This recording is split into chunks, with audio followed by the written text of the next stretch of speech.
तो आप यहाँ पे दोबारा एक बार देख लीजिए पार्ट्स ऑफ अ सीड। तो यहाँ पे देखिए एंडोस्पर्म क्या कर रहा है, फूड को स्टोर कर रहा है। ये देखिए हमारे पास ये है एम्ब्रियो, ठीक है।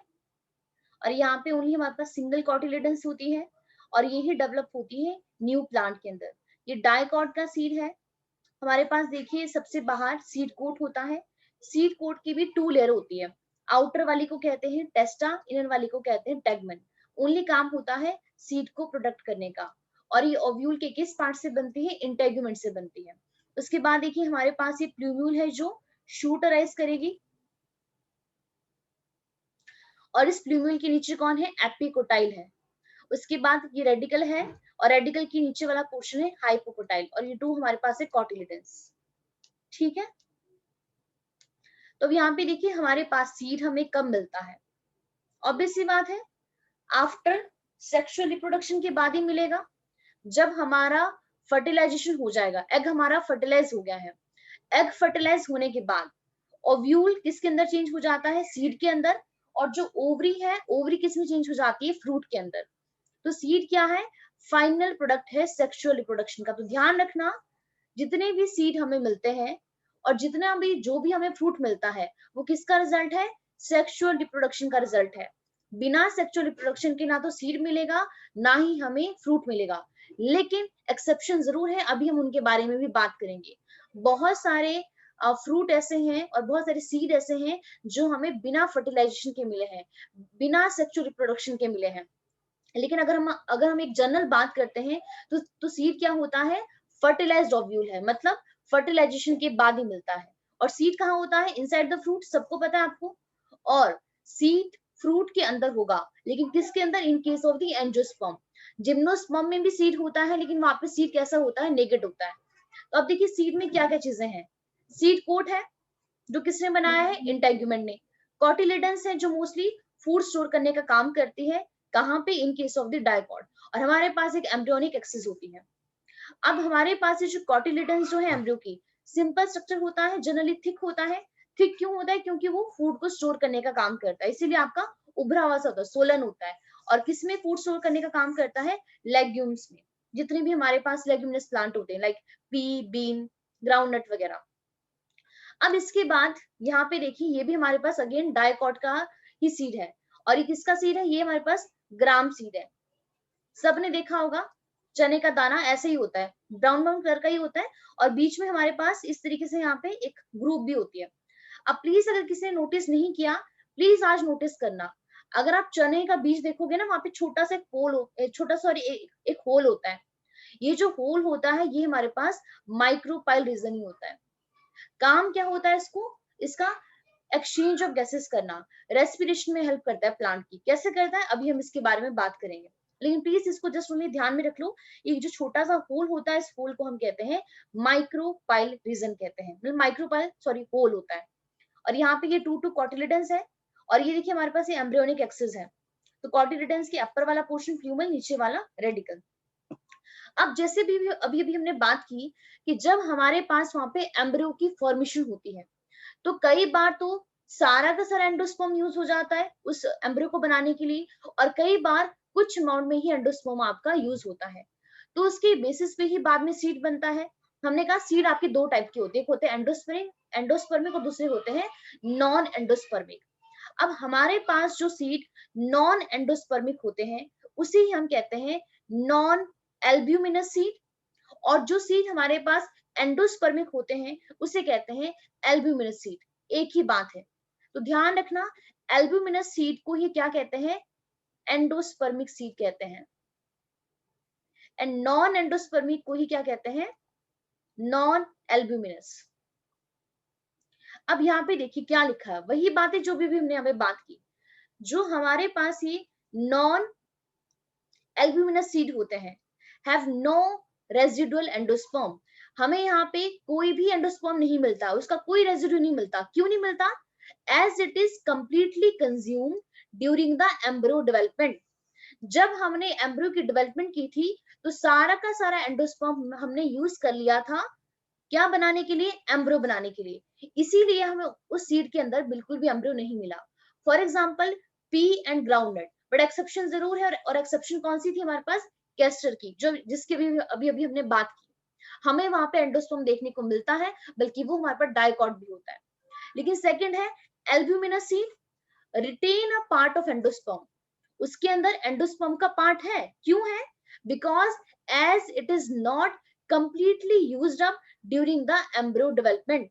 जब हमने एम्ब्रियो की डेवलपमेंट की उस टाइम पे हमने सारा का सारा एंडोस्पर्म आपका यूज नहीं किया, इसीलिए हमारा जो फूड था वो कहां पे स्टोर हो गया, एंडोस्पर्म की फॉर्म में। फॉर एग्जाम्पल व्हीट, मेज, बार्ली, केस्टर एंड हमारे पास सनफ्लावर। तो ध्यान रखना केस्टर हमारे पास डाइकॉट है, लेकिन मोस्टली डाइकॉट के अंदर कॉटिलेडन की फॉर्म में फूड स्टोर होता है। समझ आया आपको, दोनों की दोनों सीट समझ में आ गए, एल्ब्यूमिनस एंड नॉन एल्ब्यूमिनस। तो प्लीज आप इसको जरूर नोटिस करना केस्टर को, ये आपको भर भर के हर जगह मिलेगा। तो इसका जो सीड होता है, देखिए प्लांट डाइकॉट है, लेकिन फिर भी सीड कैसा होता है, सीड होता है एंडोस्पर्मिक सीड। इसके अलावा मैंने आपको ये भी बता ही दिया कि जो अनियन है ये उसका सीड होता है, ये इसका एम्ब्रियो है, और ये भी हमारे पास मोनोकॉट होता है। और ये आपके एनसीईआरटी की स्लाइड है। अब यहाँ पे देखिए, यहाँ पे सारी बातें वही लिखी जो भी हमने यहाँ पे पढ़ी, कुछ एक्स्ट्रा होगा। हाँ, एक चीज आपको और बता देती हूँ आपको, बहुत सारे सीड ऐसे होते हैं, एग्जाम्पल है, और ये काफी इंपॉर्टेंट क्वेश्चन है, इसको ध्यान से समझना। एक है हमारे पास ब्लैक पेपर और दूसरा है बीट। यहाँ पर क्या होता है, देखिए आप, अब आपको बहुत अच्छी तरीके से समझ में आ गया है कि जितना भी हमारे पास ओव्यूल का पोर्शन ही होता है ना, न्यूसेलस, वो सारा का सारा चेंज हो जाता है किसमें, बाद में एम्ब्रोसैक को बनाने में, मतलब वहां से एम्ब्रो बन जाता है। जब हमारे पास कंप्लीट इवेंट हो गया ना, न्यूसेलस नहीं बचता है नॉर्मली सीड के अंदर। लेकिन हमने ब्लैक पेपर में और बीट में काली मिर्च सबने देखी है, अगर आपने नोटिस किया हो, काली मिर्च में आपने देखा बीच में व्हाइट व्हाइट पोर्शन होता है, नोटिस किया है या कभी नोटिस नहीं किया? अगर नोटिस नहीं किया है ना, तो सबके घर में काली मिर्च होती है, प्लीज आज आप उसको ना खोल कर देखना। जो हमारी काली मिर्च होती है ना, वो अंदर से थोड़ा सा पोर्शन उसका व्हाइट कलर का होता है, और जो व्हाइट कलर का पोर्शन होता है ना, वो हमारे पास न्यूसेलस होता है। मोस्टली न्यूसेलस तो बचता ही नहीं है हमारे पास, लेकिन कुछ सीड ऐसे हैं जहां पे कुछ रेमनेंट, मतलब कुछ रिमेन्स बच जाते हैं न्यूसेलस के, वो आपके मेच्योर होने के बाद भी रहते हैं, और उस परसिस्टेंट न्यूसेलस को कहते हैं पेरिस्पर्म। ये क्वेश्चन काफी बार नीट में पूछा गया है कि पेरिस्पर्म क्या होता है। परसिस्टेंट न्यूसेलस होता है जो हमें किसमें देखने को मिलता है, ब्लैक पेपर एंड हमारे पास बीट में। तो आप देखिए ये हमारे पास एम्ब्रियो है, और एम्ब्रियो के अंदर देखिए यहाँ पे होता है पेरिस्पर्म, छोटा एक हमारे पास व्हाइट कलर का पोर्शन होता है। तो प्लीज आप देखना अगर आप सबने काली मिर्च को खोलकर नहीं देखा है तो, ठीक है। तो पेरिस्पर्म समझ में आ गया है, परसिस्टेंट न्यूसेलस, और किस किस में देखने को मिलता है, ब्लैक पेपर में और हमारे पास बीट में। अब यहाँ पे देखिए क्या चीज होती है, जब भी हमारा सीड मेच्योर हो जाता है, आप सबने देखा है उसके अंदर क्या होता है, वाटर कंटेंट बहुत कम हो जाता है, वाटर कंटेंट पूरा का पूरा कम हो जाता है। क्यों होता है, क्योंकि सीड हमारा खराब ना हो, जितना उसका वाटर कंटेंट कम होगा, जो हमारा सीड है उसकी ड्यूरेबिलिटी क्या होती है, काफी ज्यादा हाई हो जाती है। अब देखिए हमें मेच्योर सीड मिल गया है, मेच्योर सीड मिल गया, और जो मेच्योर सीड होता है उसमें हमारे पास 10 से लेके 15% ही वाटर रह जाता है। अब आप सबने नोटिस किया है कि जो हमारे घर पे डब्बे होते हैं, आप चने का एग्जांपल लेते हैं, सबसे सिंपल एग्जांपल होता है, जो हमारे पास यहाँ पे ग्राम के सीड है किसी भी डब्बे के अंदर, वो आपके जर्मिनेट नहीं हो रहे हैं, कुछ नहीं हो रहा है उसके अंदर। लेकिन अगर आप इन्हीं सीड को बाहर निकाल देते हो, किसी कटोरी में डालते हो, और यहाँ पे आप पानी ऐड कर दो, ठीक है, पानी डाल दो इस सब में, तो आप 2-3 दिन बाद देखोगे कि जो हमारा वो चने का जो बीज था, ग्राम का जो सीड है, वो आपका जर्मिनेट हो गया है, वहां पे क्या अराइज हो गई है, रूट एंड शूट डेवलप हो गई है। अब देखिए ये सीड हमारा मेच्योर है, जिस डब्बे के अंदर है, आपने इसको किसी बॉल के अंदर डाला या मिट्टी के कहीं पर भी डाल दिया, ये आपका जर्मिनेट हो गया। लेकिन मेच्योर होने के बावजूद भी देखिए वो इस डब्बे के अंदर जर्मिनेट नहीं हो रहा था, क्यों, क्योंकि यहाँ पर जो जो कंडीशन उसको चाहिए उसको मिल नहीं रही थी। तो यहाँ पे वो इनएक्टिव था ना, उसने अपनी एक्टिविटी को कुछ टाइम के लिए स्टॉप कर दिया था, तो उसे कहते हैं डॉर्मेंसी। तो डॉर्मेंसी क्या होता है, इनएक्टिव पीरियड, और वो कब तक होता है, जब तक उसको फेवरेबल कंडीशन नहीं मिलती है। तो ध्यान रखना इसके बारे में। तो मेच्योरिटी और हमारे पास जो जर्मिनेशन होता है, इसके बीच का जो पीरियड होता है ना इनएक्टिव वाला, इसी को कहते हैं डॉर्मेंसी।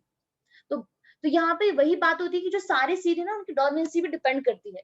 कई के सीड जो होते हैं हमारे पास वो 1 साल तक डॉर्मेंट रह पाते हैं, कुछ कुछ 2 साल तक। जैसे अगर आपके घर में कभी किसी ने खेती की हो या आपको पता हो, तो घर वालों को कभी आपने सुना होगा कि जैसे जब भी कोई सीड मिलता है, वो क्या करते हैं कि उसको अगले साल के लिए यूज करते हैं अपने खेतों के लिए। फिर 2-3 साल बाद बोलते हैं नहीं नहीं अब तो ये सीड खराब हो गया होगा, अब तो हमें एक नया बीज चाहिए। अब सोचो कि वो क्यों ऐसे कहते हैं कि 2-3 साल बाद अब बीज पुराना हो गया है, अब ये हमें अच्छी तरीके से यहाँ पे वो जर्मिनेट नहीं होगा, क्योंकि वो क्या है उसकी डॉर्मेंसी उतनी ही थी। कई की सीड ऐसे होते हैं जो हमारे पास 1 साल तक के डॉर्मेंट रह पाते हैं, मतलब इनएक्टिव रह पाते हैं, कुछ कुछ 2 साल तक, कुछ कुछ 3 साल तक। और एक तो कुछ कुछ हमारे पास केस भी मिले हैं। एक हमारे पास सीड है लुपिन का, अभी हम देखेंगे उसको भी आगे। वो आपका 2000 साल के बाद भी आपका ग्रो, मतलब वो आपका इतने टाइम तक आपका डोरमेंट रहा था। लेकिन मोस्टली सीड जो होते हैं हमारे पास कुछ टाइम तक ही इनएक्टिव रह पाते हैं, उसके बाद क्या होते हैं आपके वो खराब हो जाते हैं, मतलब फिर वो जर्मिनेट नहीं हो पाते हैं। ठीक है, तो ये जो इनएक्टिव वाला पीरियड है इसको कहते हैं डोरमेंसी।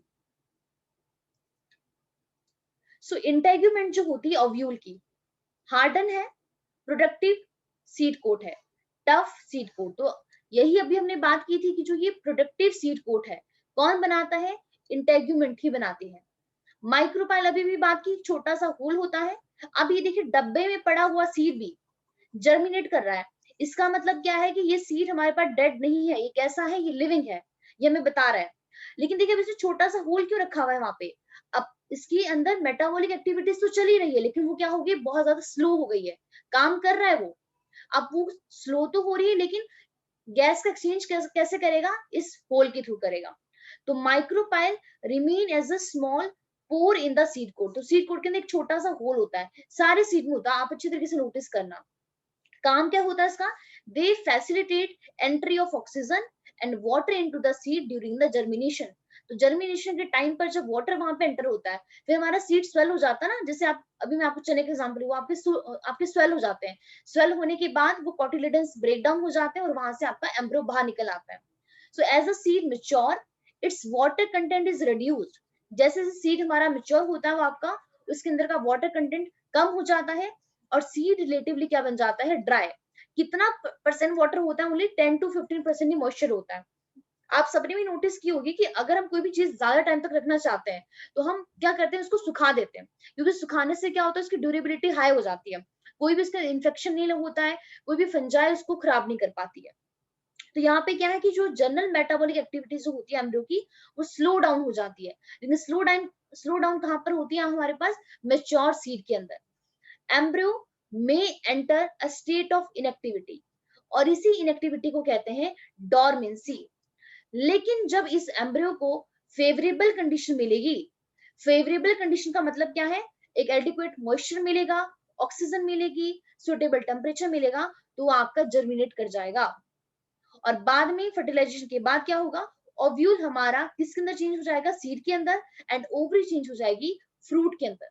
एंड ये जो प्रोसेस जो होता है, ओव्यूल का सीड के अंदर चेंज होना, ओवरी का फ्रूट के अंदर होना, ये कैसा होता है, साइमल्टेनियसली ही होता है।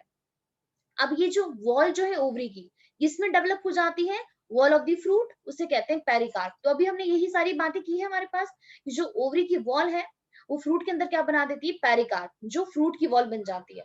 अब फ्रूट आपका फ्लैशी हो सकता है, मतलब जूसी, गुआवा, ऑरेंज, मैंगो सबने देखा है, और फ्रूट के बाद ड्राई भी हो सकता है, ग्राउंडनट हो गया, मस्टर्ड हो गया।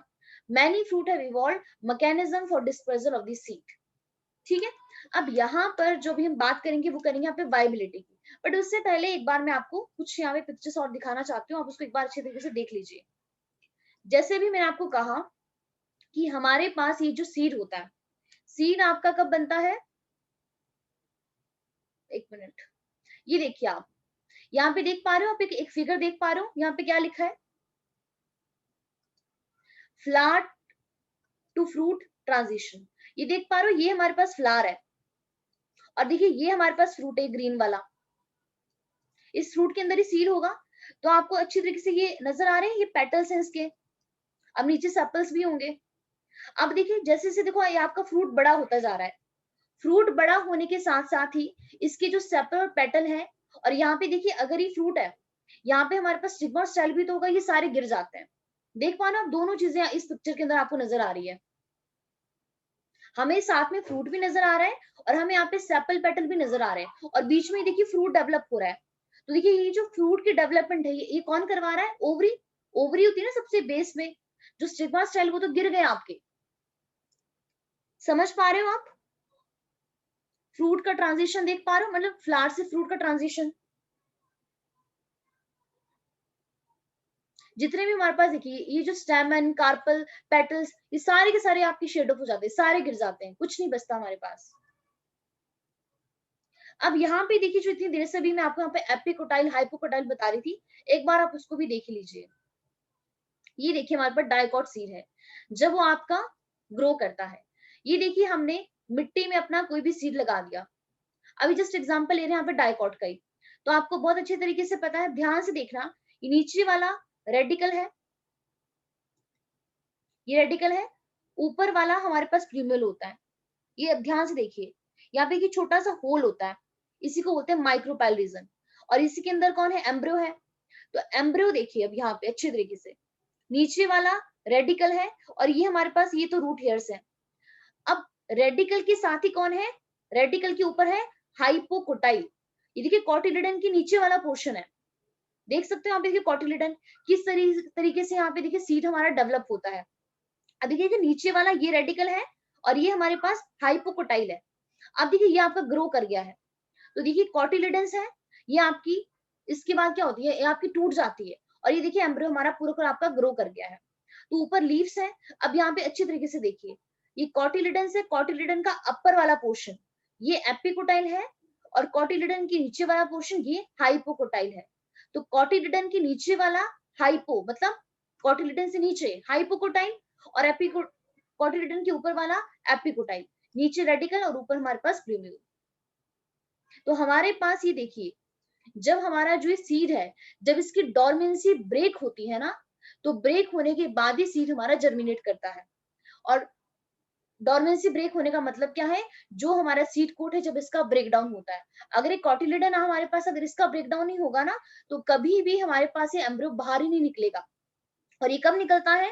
जब हमारे पास हम इसको पानी देते हैं, तो पानी की वजह से ये आपका स्वेल होता है।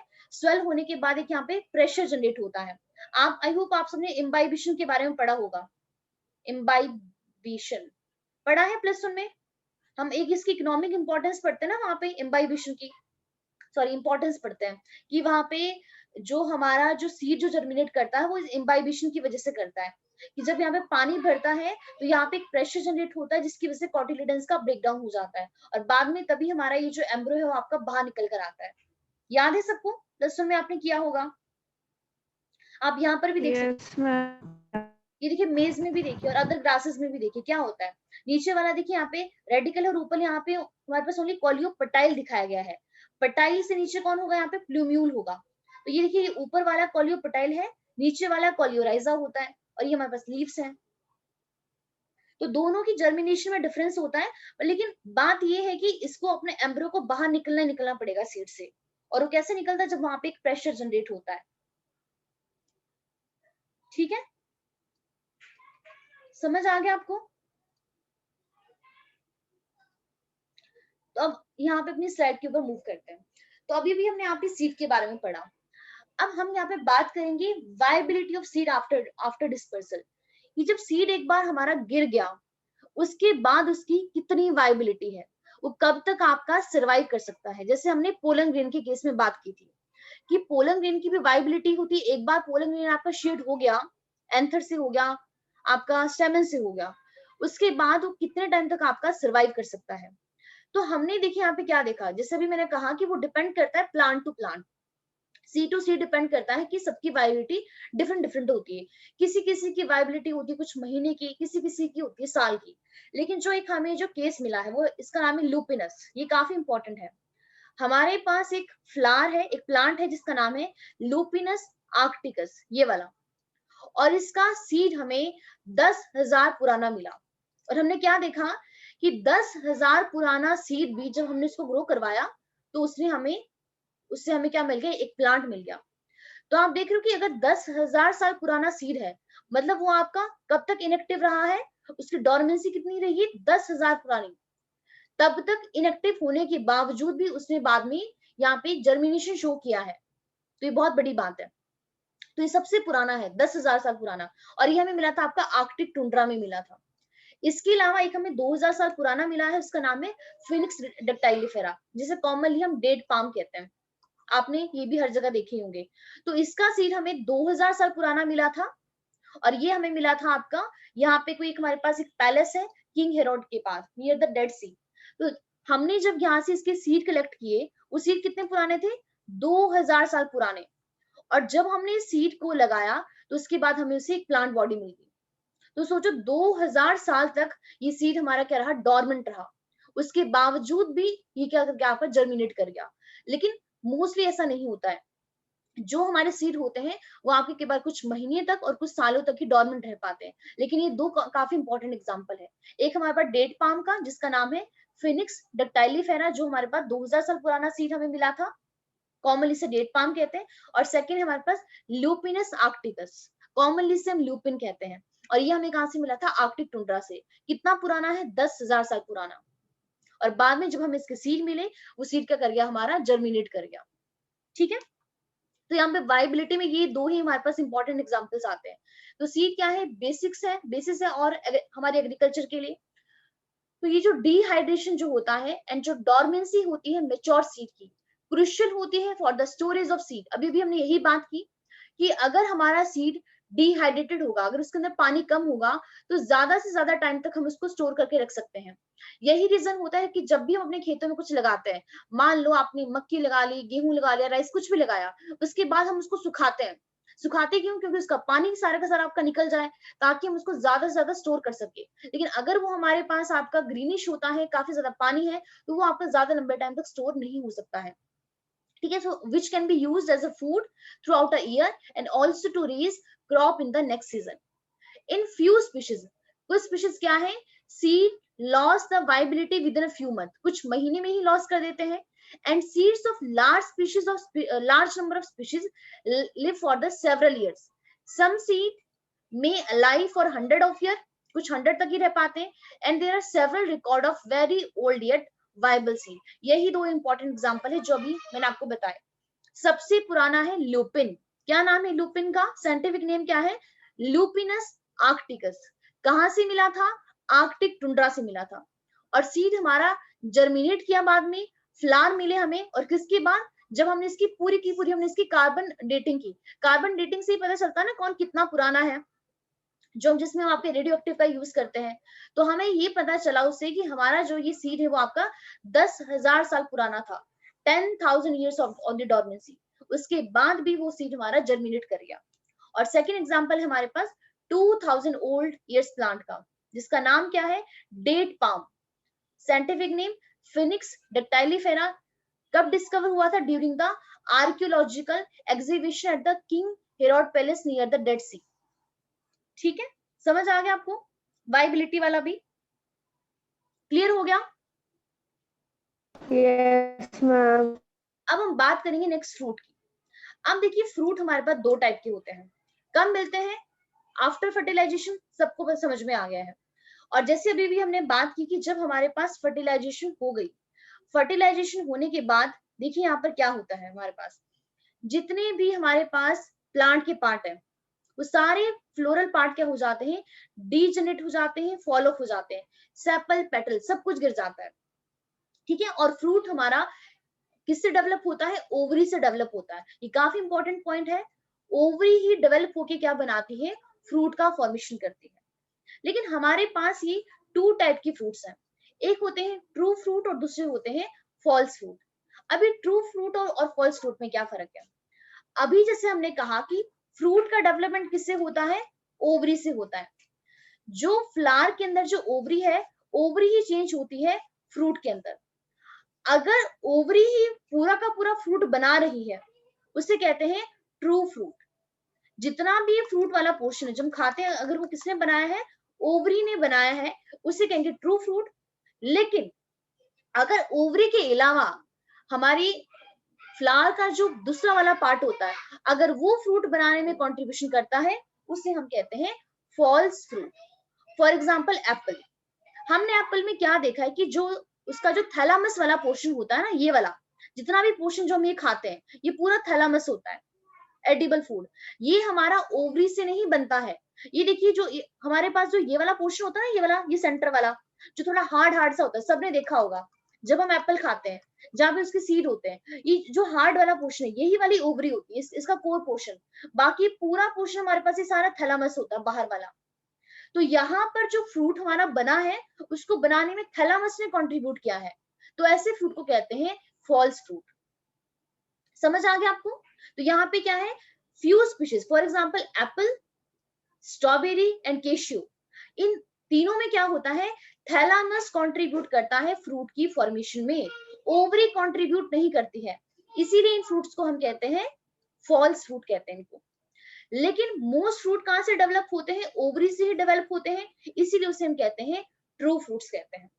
तो फ्रूट किसका रिजल्ट होते हैं, फर्टिलाइजेशन का ही होते हैं, हम सभी को पता है।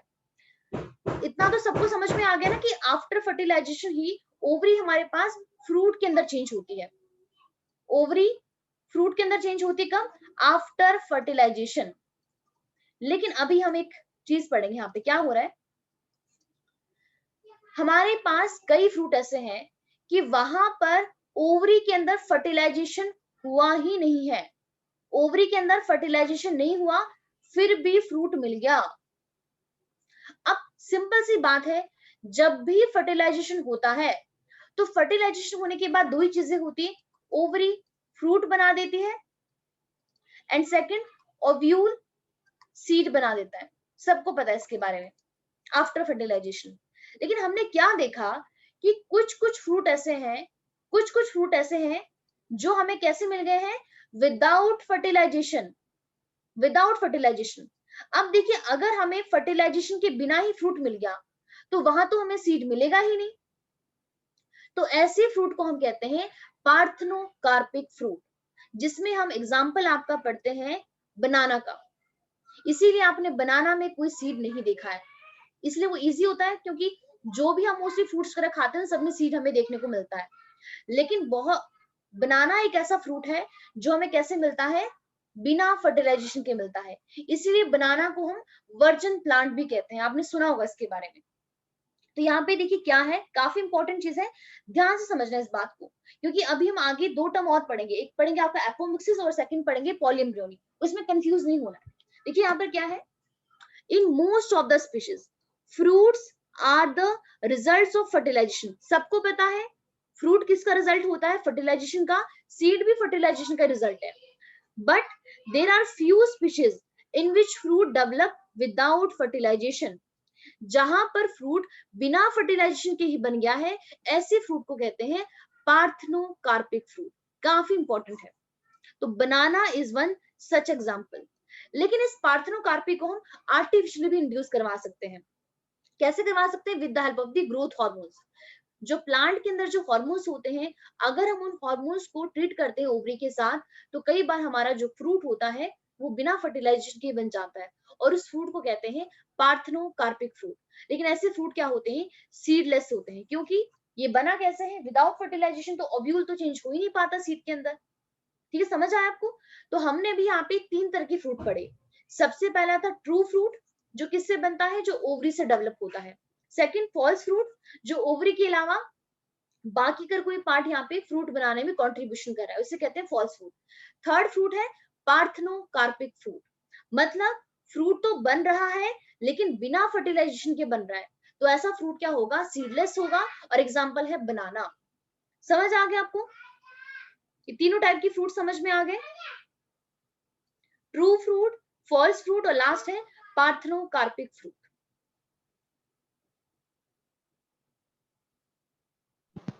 यस मैम, आ गया। ठीक है, तो आप यहाँ पे देख सकते हो, ये एनसीईआरटी की ही डायग्राम है। यहाँ पे देखिए हमारे पास एप्पल है, तो ये हम ये जो पूरा पोर्शन जो खाते हैं, ये पूरा पोर्शन क्या होता है, ये हमारे पास थैलामस होता है।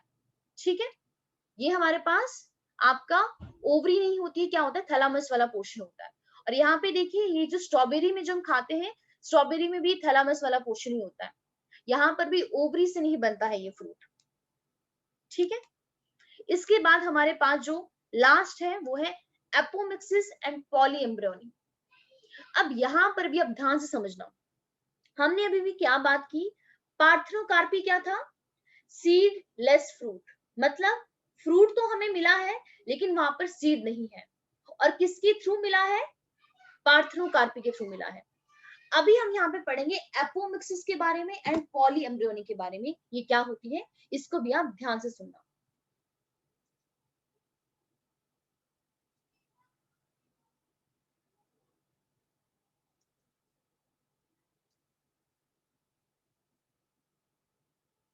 अब देखिए यहाँ पर क्या होता है हमारे पास, एपोमिक्सिस क्या होता है,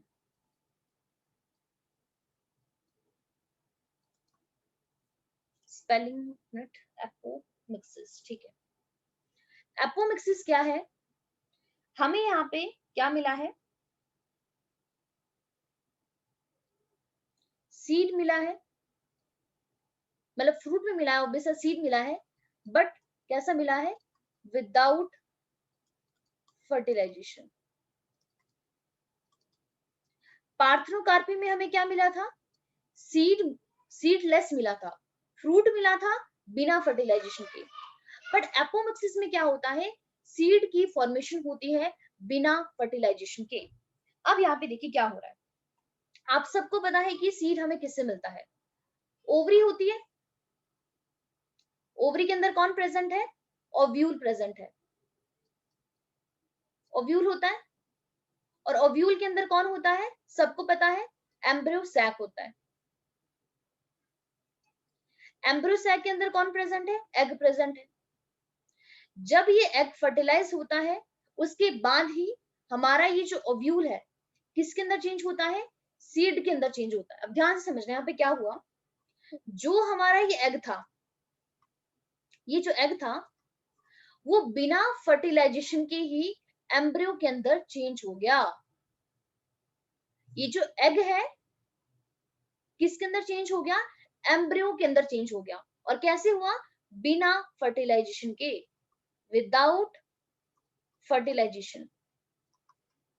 तो इसके बाद क्या होता है, अगर बिना फर्टिलाइजेशन के यहाँ पे हमारा वो एम्ब्रियो के अंदर चेंज हो गया है, तो यहाँ पर हमें क्या मिलेगा, सीड मिलेगा। सीड मिलेगा ना, क्योंकि ओव्यूल के अंदर जो हमारा इधर एग था वो एम्ब्रियो के अंदर चेंज हो गया बिना फर्टिलाइजेशन के। तो अब हमें सीड तो मिला, लेकिन सीड हमें फर्टिलाइजेशन की वजह से नहीं मिला, बिना फर्टिलाइजेशन के ही वो एम्ब्रियो के अंदर चेंज हो गया और बाद में हमें वहां पे सीड मिल गया। इस प्रोसेस को बोलते हैं एपोमिक्सिस। और एपोमिक्सिस से जो हमें सीड मिलते हैं उसे कहते हैं एपोमिक्टिक सीड कहते हैं इसको। पहला प्रोसेस तो हमारे पास ये वाला है, ये समझ आपको। पहले आप ये बताइए, अगर बिना फर्टिलाइजेशन के एग किसके अंदर चेंज हो जाता है, एम्ब्रियो के अंदर, और एम्ब्रियो क्या होता है सबको पता है, डिप्लॉयड होता है। तो अगर वो एम्ब्रियो के अंदर चेंज हो जाएगा तो बाद में क्या होगा, ये जो ओव्यूल है वो आपका सीड बना देगा, लेकिन ये सीड बिना फर्टिलाइजेशन के बना है। अब सीड बना है, ध्यान रखना, फ्रूट नहीं बना है। पार्थेनोकार्पी में हमने कहा था सीडलेस फ्रूट होता है, तो इसे कहते हैं हम एपोमिक्सिस। समझ आया आपको।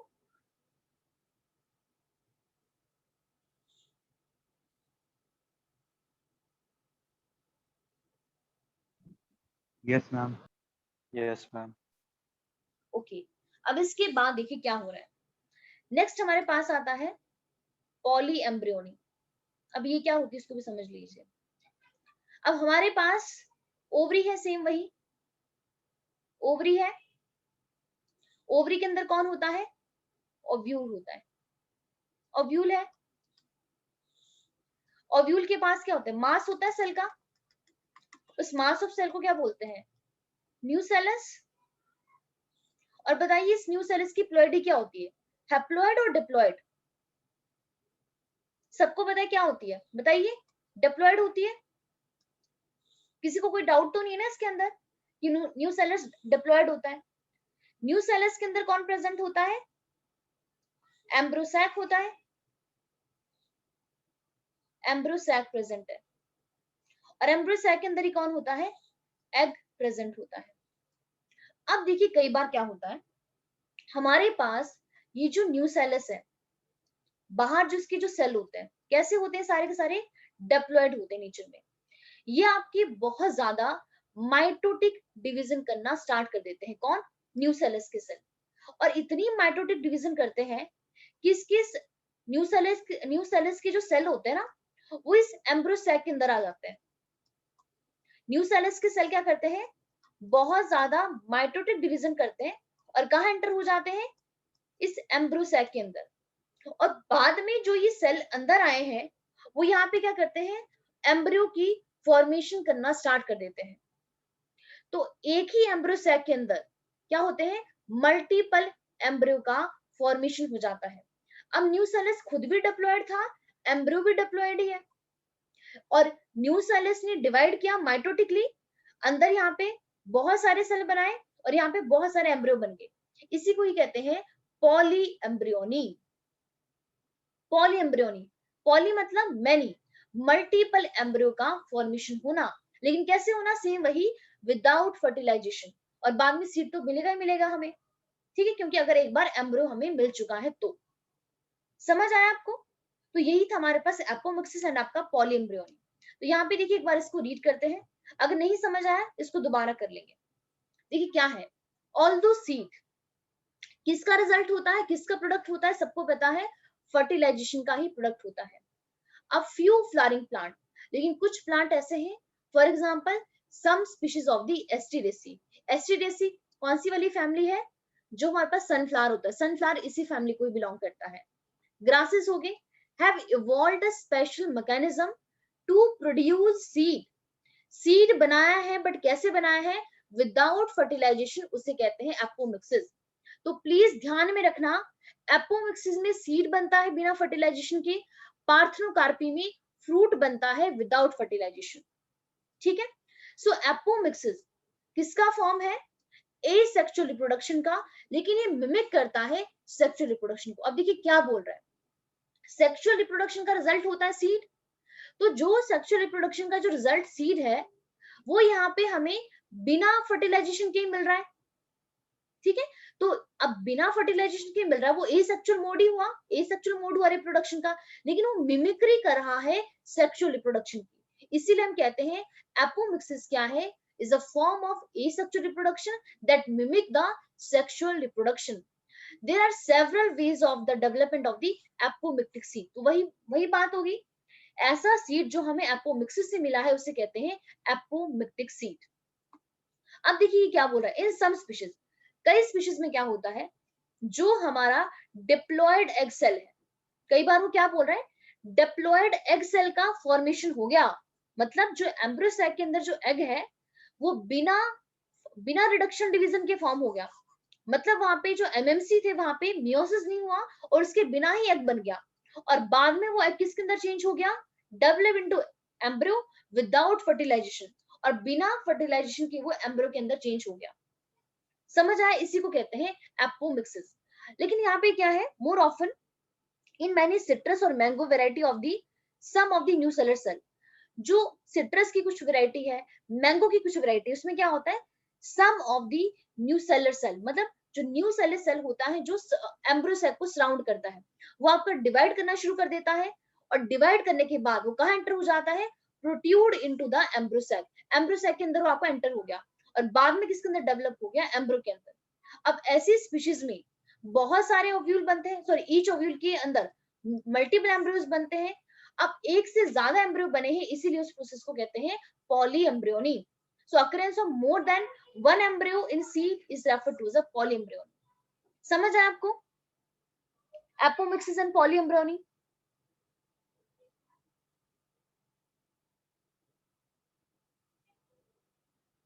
बताइए, अगर समझ नहीं आया तो आप नेक्स्ट क्लास में इसको कर लेंगे दोबारा हम, फिर आपके कुछ क्वेश्चंस वगैरह भी डिस्कस कर लेंगे।